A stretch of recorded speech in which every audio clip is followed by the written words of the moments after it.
श्री स्वामी समर्थ. विश्वासाची परीक्षा. आजची ही कथा तुमच्या मनाला खोलवर स्पर्श करणारी आहे आणि कदाचित तुमचं आयुष्य बदलून टाकेल. आपल्या आयुष्यात कधी कधी असा काळ येतो जेव्हा आपण कितीही प्रयत्न केले तरी यश मिळत नाही. सगळं काही थांबल्यासारखं वाटतं आणि मनात एकच प्रश्न येतो, देवा माझ्याबरोबरच असं का? पण त्या अंधारातही कुठेतरी एक अदृश्य शक्ती आपल्याला मार्ग दाखवत असते. एक अशी शक्ती जी आपल्या प्रत्येक अश्रूला ओळखते आणि योग्य वेळ येताच आपल्यावर कृपा करते.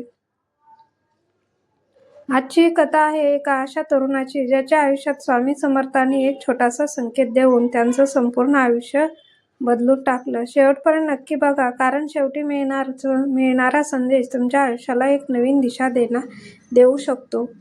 अमोल नावाचा एक तरुण होता. एका शांत आणि साध्या गावात राहत होता. त्याचं आयुष्य बाहेरून साधं दिसत होतं, पण आतून तो खूप मोठी स्वप्न बाळगून होता. आपल्या कुटुंबासाठी काहीतरी मोठं करायचं, आईवडिलांना सुख द्यायचं, हे त्याचं ध्येय होतं. लहानपणापासूनच अमोल खूप मेहनती होता. शाळेत तो चांगला होता आणि प्रत्येक काम तो मनापासून करायचा. त्याला नेहमी वाटायचं की एक दिवस त्याच्या मेहनतीचं फळ त्याला नक्की मिळेल.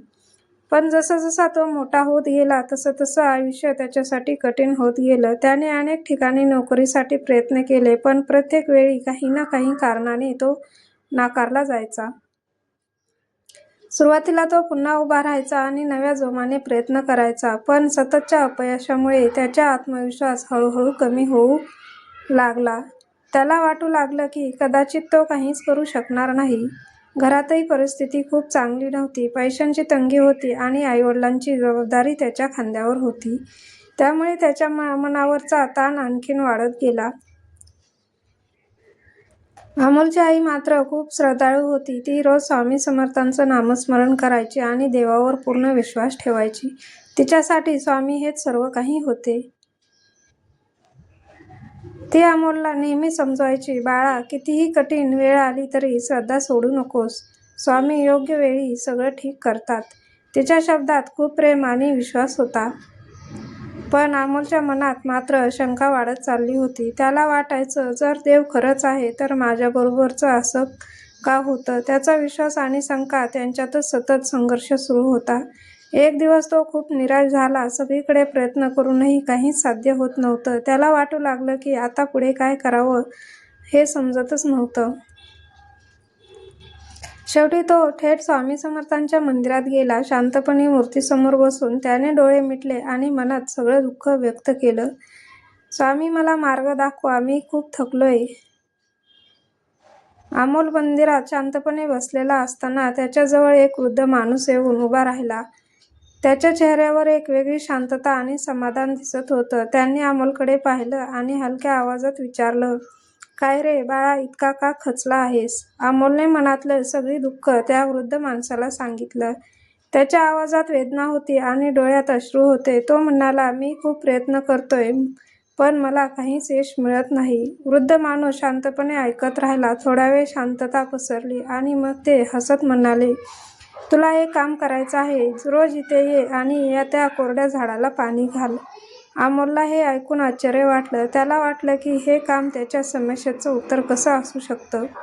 पण त्याच माणसाच्या चेहऱ्यावरचा आत्मविश्वास पाहून त्याने काही न बोलता होकार दिला. दुसऱ्या दिवसापासून अमोलने मंदिरात येऊन त्या झाडाला पाणी घालायला सुरुवात केली. ती रोज येत होता, शांत बसत होता आणि मन लावून ते काम करत होता. दिवसागणिक तो हे काम करत राहिला, पण त्या झाडात काहीच बदल दिसत नव्हता. ते तसेच कोरडं, निर्जीव उभं होतं. त्यामुळे त्याच्या मनात पुन्हा शंका निर्माण होऊ लागली. कधी कधी त्याला वाटायचं, मी हे का करतोय, याचा काय उपयोग आहे का? पण लगेच त्याला आईचे शब्द आठवायचे, श्रद्धा ठेव. त्या आठवणीने तो पुन्हा सावरायचा. त्याने ठरवलं की काहीही झालं तरी तो हे काम सोडणार नाही. कदाचित हीच त्याच्या विश्वासाची परीक्षा असेल. आठवडे उलटले, पण काहीच बदल झाला नाही. तरीही अमोल रोज तसाच येत राहिला. त्याच्या मनात आता एक वेगळाच शांतपणा निर्माण झाला होता. तो आता फक्त परिणामासाठी नाही, तर विश्वासासाठी हे काम करत होता. त्याच्या आत काहीतरी बदलत होतं, एक स्थिरता, एक शांत श्रद्धा. एक दिवस सकाळी अमोल नेहमीप्रमाणे मंदिरात गेला. त्याने शांतपणे झाडाजवळ जाऊन पाणी घातलं आणि सहज त्याच्याकडे पाहिलं. अचानक त्याच्या नजरेला काहीतरी वेगळं दिसलं. त्या कोरड्या फांदीवर एक छोटीशी हिरवी कळी उमललेली होती. तो काही क्षण स्तब्ध झाला. त्याला स्वतःच्या डोळ्यावर विश्वास बसत नव्हता. त्याने पुन्हा नीट पाहिलं. हो, ती खरी कळी होती. त्याच्या चेहऱ्यावर आनंद पसरला. त्या छोट्या बदलाने त्याच्या मनात मोठा बदल घडवला. त्याला जाणवलं की इतके दिवस तो जे करत होता त्याचे फळ आता दिसायला लागलं आहे. त्याच्या डोळ्यात आनंदाश्रू आले. त्याला समजलं, प्रयत्न कधीच वाया जात नाहीत, फक्त त्याच्यासाठी वेळ आणि संयम लागतो. त्या क्षणी त्याच्या मनात एक विचार आला, मीही या झाडासारखाच आहे. बाहेरून जरी सगळं कोरडं वाटत असलं तरी आत कुठेतरी आशा जिवंत असते. अमोलने पुन्हा नव्या उत्साहाने कामाला सुरुवात केली. यावेळी तो फक्त मेहनत करत नव्हता तर पूर्ण विश्वासाने पुढे जात होता. काही महिन्यांनी त्याला एक चांगली नोकरी मिळाली. त्याच्या आयुष्यात आनंद आणि समाधान परत आलं.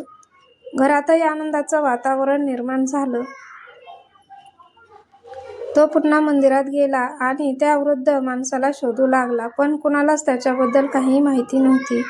तेव्हा अमोल हसून स्वामींच्या मूर्तीसमोर म्हणाला, ही तुमचीच लीला होती, माझ्या विश्वासाची परीक्षा आणि तुमचीच कृपा. अमोलच्या आयुष्यात आता हळूहळू स्थिरता येऊ लागली होती. ज्या गोष्टीसाठी तो आधी खूप झगडत होता त्या आता सहज घडू लागल्या. त्याच्या मनात भीती कमी झाली आणि आत्मविश्वास वाढू लागला.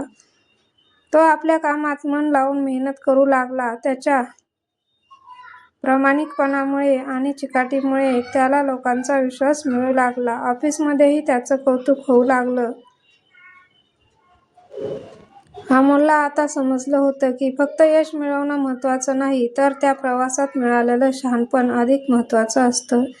त्याने प्रत्येक अनुभवातून काहीतरी शिकायला सुरुवात केली. घरातही आनंदाचं वातावरण निर्माण झालं. त्याच्या आईच्या चेहऱ्यावर समाधान दिसत होतं. ती रोज स्वामींचा आभार मानायची आणि अमोलकडे अभिमानाने पाहायची. अमोल आता आईसोबत वेळ घालवू लागला. तिच्या छोट्या छोट्या गोष्टी ऐकू लागला. त्याला जाणवलं की खरं सुख हे आपल्या जवळच असतं, फक्त आपण ते ओळखायला हवं. ती रोज मंदिरात जाऊन स्वामींच्या चरणी नमस्कार करायचा, पण आता त्याच्या प्रार्थना बदलल्या होत्या. तो काही मागत नव्हता, फक्त धन्यवाद देत होता. एक दिवस त्याने त्या झाडाकडे पाहिलं. जे झाड एकेकाळी पूर्ण कोरडं होतं ते आता हिरवंगार झालं होतं. ते पाहून त्याच्या चेहऱ्यावर एक शांत स्मित आलं. त्याला जाणवलं की जसं त्या झाडाला वेळ लागला तसं त्याच्या आयुष्यालाही वेळ लागला, पण योग्य काळ आल्यावर सगळं सुंदर झालं. अमोल आता इतर लोकांनाही मदत करू लागला. जे कोणी निराश असायचे त्यांना तो धीर द्यायचा आणि स्वतःचा अनुभव सांगायचा. तो नेहमी एकच सांगायचा, विश्वास ठेवा, स्वामी योग्य वेळी सगळं घडवतात. एक दिवस अमोल मंदिरात गेला असताना त्याच्या मनात एक विचार आला, त्या वृद्ध माणसाला पुन्हा भेटण्याचं. कारण त्याच्या आयुष्यातील बदलाची सुरुवात त्याच्यामुळे झाली होती. तो मंदिराभोवती फिरला, लोकांना विचारलं, पण कोणालाच त्या वृद्ध माणसाबद्दल काही माहिती नव्हती. जणू ते कधी अस्तित्वातच नव्हते. अमोल थोडा विचारात पडला, पण त्याच्या मनात एक वेगळी जाणीव झाली. हे काही साधं नव्हतं. तो शांतपणे स्वामींच्या मूर्तीसमोर बसला. डोळे मिटले आणि त्याच्या मनात त्या सर्व घटना पुन्हा उभ्या राहिल्या. अपयश, मंदिर, झाड, कळी आणि आयुष्यातला बदल.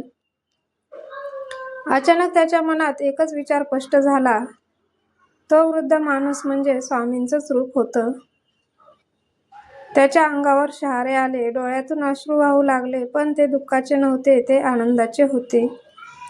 त्याने नम्रपणे डोळे उघडले आणि स्वामींच्या चरणी मस्तक टेकवलं. त्याच्या मनात आता कोणतीही शंका उरली नव्हती.